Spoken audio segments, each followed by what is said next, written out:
হ্যাঁ এভরিওয়ান, কি অবস্থা সবার? আশা করি সকলে ভালো আছেন। উচ্চশিক্ষার নতুন একটা ভিডিওতে আমি আছি আপনাদের সাথে মোহাম্মদ পারভেজ হুসাইন ফ্রম বেলজিয়াম। আজকে আমরা কথাবার্তা বলার চেষ্টা করব ডেনমার্ক সম্পর্কে।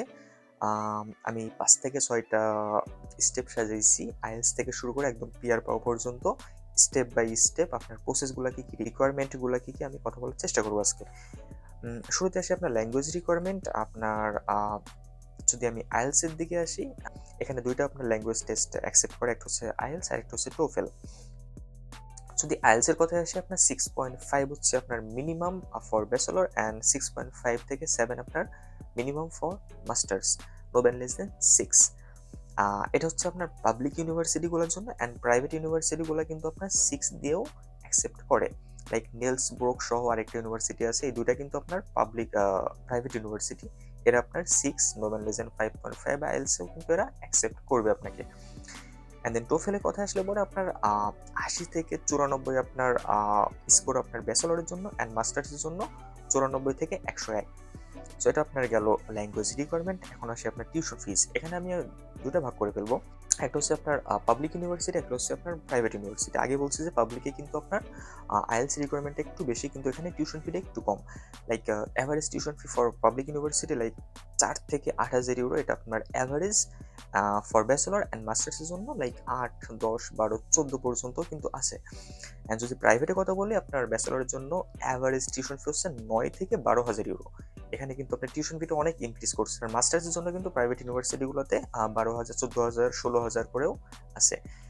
এই গেল আপনার টিউশন ফিজ। আমরা যদি এখন স্কলারশিপ নিয়ে কথা বলি, তাহলে এখানে আপনার ৩ থেকে ৪টা স্কলারশিপ আছে। একটা হচ্ছে আপনার ইরাসমাস স্কলারশিপ, আরেকটা আছে আপনার Danish state educational support scholarship, and আরেকটা আছে আপনার ড্যানিশ গভর্নমেন্ট ইন্টারন্যাশনাল স্কলারশিপস। এই ৩টা স্কলারশিপ আপনার বেশি প্রচলিত ডেনমার্কের জন্য। অ্যান্ড দেন আসি আপনার ব্লক মানিতে। দেখেন, আমরা যেরকম দেখছি বেলজিয়ামে, নেদারল্যান্ডসে ব্লক মানি দিয়ে দিতে হয়। অন দ্য আদার হ্যান্ড ফিনল্যান্ডে আপনার ব্যাংক স্টেটমেন্ট দেখাইতে হয়। বাট এখানে আপনার সারপ্রাইজিংলি, ফরচুনেটলি আপনার যিনি স্টুডেন্ট হিসেবে আসবেন তার জন্য কোনো ব্লক মানি নাই, কোনো ব্যাংক স্টেটমেন্ট নাই, এগুলোর কোনো ঝামেলাই নেই। বাট আপনি যদি স্পাউস নিয়ে আসতেছেন, তাহলে কিন্তু আপনাকে ১৫,০০০ ইউরো সমপরিমাণ একটা অ্যামাউন্ট আপনাকে দেখাইতে হবে। সো মধ্য কথা হচ্ছে, আপনার জন্য কোনো ব্লক মানি নাই, ব্যাংক স্টেটমেন্ট নাই, বাট আপনার হাজবেন্ড বা ওয়াইফ, যাকে আপনি স্পাউস হিসেবে আনতেছেন, বা বেবি, এদের জন্য কিন্তু আপনাকে ১৫,০০০ ইউরো সমপরিমাণ একটা অ্যামাউন্ট আপনাকে দেখাইতে হবে। এটা একটা বিষয়। সো ব্লক মানি গেল। অ্যান্ড দেন আসি আপনার আরেকটা এখানে রিমাইন্ডার দিয়ে রাখি, আপনার এখানে 13 ইয়ার্স স্টাডি এক্সপেরিয়েন্স আপনার দরকার হবে। আমি যদি বেলজিয়ামের কথা বলি বা নেদারল্যান্ডসের কথা বলি, এখানে কিন্তু আপনার কোনো স্টাডি এক্সপিরিয়েন্স দরকার হয় না। আফটার এইচএসসি আপনি কিন্তু অ্যাপ্লাই করতে পারবেন। কিন্তু এখানে ডেনমার্কে আপনার জার্মানির মতো আপনার 13 ইয়ার্স স্টাডি এক্সপিরিয়েন্স লাগবে। এখন 13 ইয়ার্স স্টাডি এক্সপিরিয়েন্সটা কি? আপনার লাইক ধরেন আপনার 25% ক্রেডিট, আপনার লাইক অনার্স ফার্স্ট ইয়ার আমরা যেটাকে বলি। সো আপনার অনার্স ফার্স্ট ইয়ার পাশ করে থাকা লাগবে আপনি যদি ব্যাচেলর আসতেছেন। সো এটা হচ্ছে আপনার 13 years study experience. And then আসি আপনার জব অপরচুনিটিতে। লাইক সিমিলার টু বেলজিয়াম, স্টুডেন্টরা ২০ ঘন্টা করে কাজ করতে পারবে পার উইক, অ্যান্ড মান্থলি ৮০ ঘন্টা করে কাজ করতে পারবে। সো এখানে অ্যাভারেজ ওয়েজ কত? ধরেন আমি যদি ডেনিশ ক্রোনাতে বলি, আরেকটা কথা, এখানে কিন্তু আপনার ইউরো চলে না, ওখানে আপনার ডেনিশ ক্রোনা, ওদের নিজস্ব একটা কারেন্সি। সো আপনার ১ ইউরো সমান সমান ৭.৫০ ডেনিশ ক্রোনা সামথিং। সো আপনারা এটা ক্যালকুলেট করে নেবেন আমি যখন ইউরোতে কথা বলবো। ওকে, তাহলে ওখানে আপনার অ্যাভারেজ আপনার স্যালারি হচ্ছে ঘন্টায় ১২০ থেকে ১৫০ ডেনিশ ক্রোনা। আপনি যদি ইউরোতে কনভার্ট করেন, লাইক ১৫ থেকে ১৭-১৮ ইউরো পার আওয়ার। সো এখানে যখন আপনার ইনকামের কথা বললাম, এখানে কিন্তু আপনার ট্যাক্স আছে। আফটার ট্যাক্স আপনার ১৩ থেকে ১৪ ইউরো করে থাকবে। বেলজিয়ামে কিন্তু আপনার কোনো স্টুডেন্ট ট্যাক্স নাই, নেদারল্যান্ডসেও কিন্তু নাই, ফিনল্যান্ডেও কিন্তু নাই, কিন্তু আপনার ডেনমার্কে কিন্তু ট্যাক্স আছে। সো আফটার লাইক মান্থলি কিরকম হতে পারে, একটা স্টুডেন্ট আফটার ট্যাক্স মান্থলি ১,০০০ থেকে ১২০০ ইউরো ইনকাম করতে পারবে। অ্যান্ড দেন আসি আমি লিভিং কস্টে। এখানে আপনার ডেনমার্কে আপনার হাউস রেন্ট লাইক ৩৫০ থেকে ৪০০ ইউরোর মতো। অ্যান্ড দেন গ্রোসারিতে যাবে ৮০ থেকে ১০০ ইউরো। আপনার আদার্স কস্ট যাবে ৫০ থেকে ৬০ ইউরো। মানে অ্যাভারেজে আপনার ৬০০ থেকে ৭০০ ইউরো লিভিং কস্ট ওখানে যাবে। এ হচ্ছে আপনার লিভিং কস্ট। অ্যান্ড দেন আসি আপনার স্পাউস ভিসা নিয়ে। আমরা জানি যে বেলজিয়ামে কিন্তু এখানে আসার পরে স্পাউসের জন্য আবেদন করতে হয়, বাট আপনার ডেনমার্কে কিন্তু সেটা না। আপনি আর আপনার ভালোবাসার মানুষটা একসাথে ফ্লাই করতে পারবেন।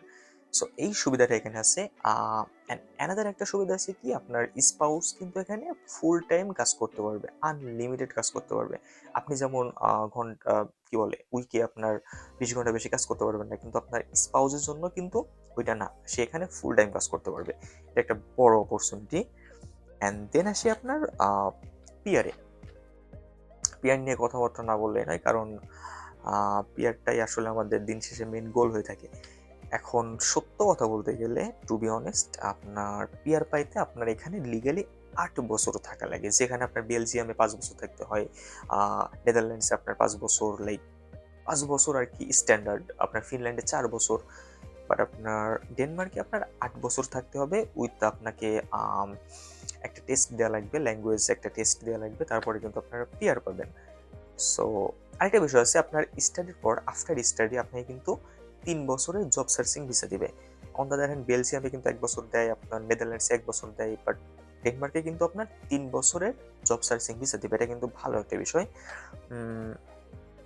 এখানে আরেকটু পার্থক্য আছে প্রাইভেট ইউনিভার্সিটি আর পাবলিক ইউনিভার্সিটিগুলোর মধ্যে।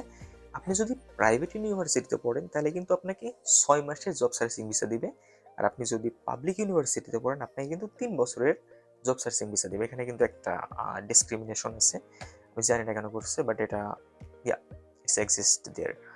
সো এই তো হচ্ছে অবস্থা।